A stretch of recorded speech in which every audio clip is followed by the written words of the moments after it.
नमस्कार दोस्तों, हमारे चैनल पर आपका हार्दिक स्वागत है।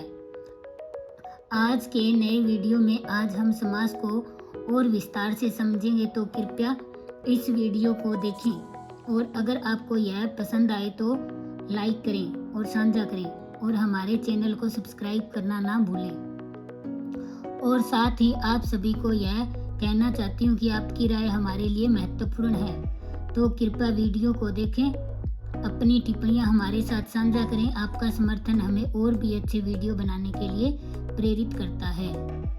तो चलिए शुरू करते हैं। तो समास में कौन सा लिंग है? पुल्लिंग। अगर आपको पेपर में पूछे तो समास में कौन सा लिंग है तो कौन सा होगा? पुल्लिंग।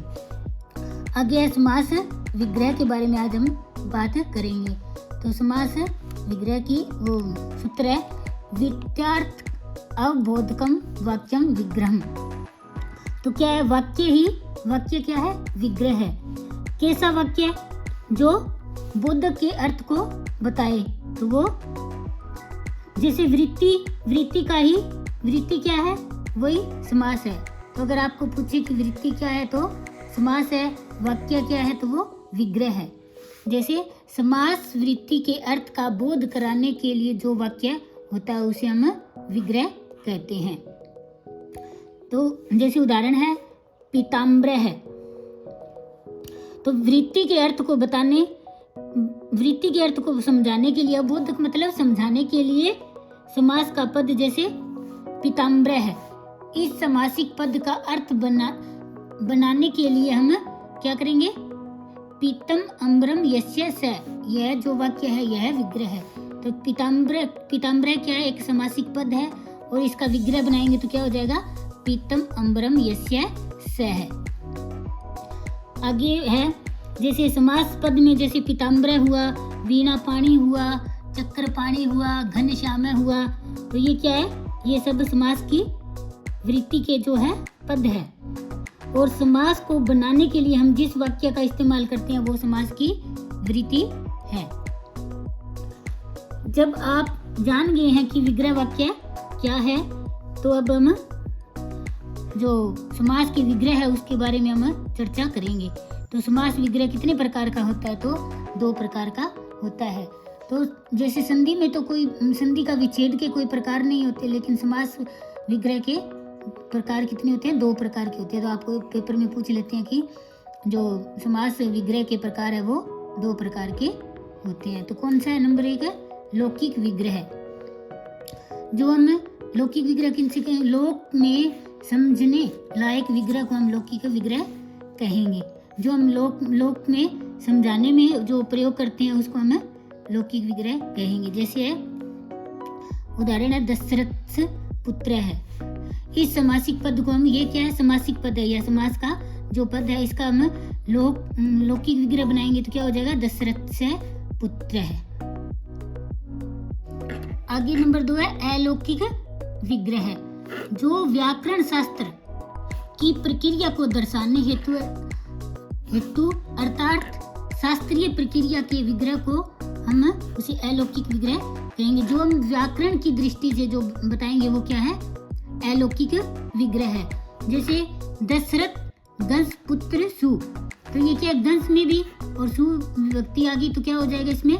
ये है तो वही जो लौकिक विग्रह में पढ़ा था हमने, दशरथ से पुत्र है। लेकिन इसको हम मतलब व्याकरण शास्त्र की प्रक्रिया से समझाएंगे तो ये कौन सा हो जाएगा? दशरथ गस पुत्र सु। तो इस दशरथ पुत्र इस समासिक पद में यह अलौकिक विग्रह है। अलौकिक विग्रह ऐसे बनेगा और लोक व्यवहार की दृष्टि से दशरथ से पुत्र ये बनेगा। आगे है समस्त पद या समासिक पद। समस्त पद और समासिक पद मतलब 2 पद मिलकर जो एक नया पद बनाते हैं उसे हम समस्त पद या समासिक पद कहते हैं। जैसे समास होने पर जो शब्द बनता है उसे हम समस्त पद या समासिक पद कहते हैं। 2 पदों के मिलने पर ही समास होगा। 2 पद मिलेंगे तभी एक पद बनेगा, उसको हम समास कहेंगे। जैसे उदाहरण है अधिगोपम चंद्रशेखर त्रिभुवनम राम कृष्ण आदि। ये समस्त पद है जो समासिक पद कहे जाएंगे। तो जैसे वीणा पाणी हुआ, चक्र पाणी हुआ, घनश्याम हुआ, राजपुरुष हुआ, तो ये सब क्या है, समस्त पद है। तो समास करने के 6 सोपान है। तो समास के जो 6 जो मुख्य बिंदु है वो है, नंबर 1 है विग्रह। तो विग्रह मैंने बताया था बताया था कि लौकिक विग्रह और अलौकिक विग्रह 2 विग्रह होते हैं। आगे है सूत्र। तो सूत्र का समास में क्या महत्व है, तो क्या है, किसका समास होगा, किसके साथ समास हुआ। समास विधायक सूत्र में भी प्रथम पद का समास सूत्र में तृतीयांत पद के साथ जो होता है उसे हमें सूत्र कहेंगे। जो सूत्र है वो हमें जो समास करने में समझाने के जो अर्थ को समझाने की व्याख्या करते हैं, उसे हमें जो प्रथम पद के साथ और द्वितीय पद और तृतीय पद को एक पद बनाता है, उसे हमें जो समास कहेंगे। आगे विभक्ति का लोप। विभक्ति का लोप भी समास में होता है। समास करते ही विग्रह में से विभक्तियों का जो लोप कर दिया जाता है उसे हमें जो विभक्ति लोप कहते हैं। जैसे इसमें ये सूत्र है, सुपो धातु प्रातिपदी, इस सूत्र से जो विभक्ति का लोप है वो हो जाता है। आगे नंबर 4 है पूर्व प्रयोग। तो दोनों पदों में से किसका पहले प्रयोग किया जाए, किसका निर्धारण किया जाता है। प्रायः समास विधायक सूत्र में प्रथमा विभक्ति से निर्दिष्ट पद का पूर्व प्रयोग होता है। तो जो समास है उसमें भी जो पहले पद का प्रयोग, प्रथम पद का जो प्रयोग होता है उसे हम पूर्व प्रयोग कहेंगे। आगे है समासांत प्रत्यय है। यदि कोई भी हो तो उसे हम समासांत प्रत्यय कहेंगे। आगे है लिंग निर्धारण। समास किए हुए पद का लिंग क्या हो, यह प्रत्येक समास के अनुसार अलग अलग नियमों से निर्धारण करता है।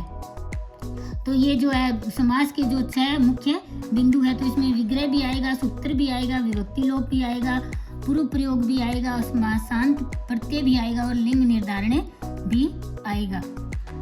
तो दोस्तों आज हमने समास विग्रह के बारे में पढ़ा। तो अगली वीडियो में हम समास के प्रकार के बारे में पढ़ेंगे। तब तक के लिए धन्यवाद।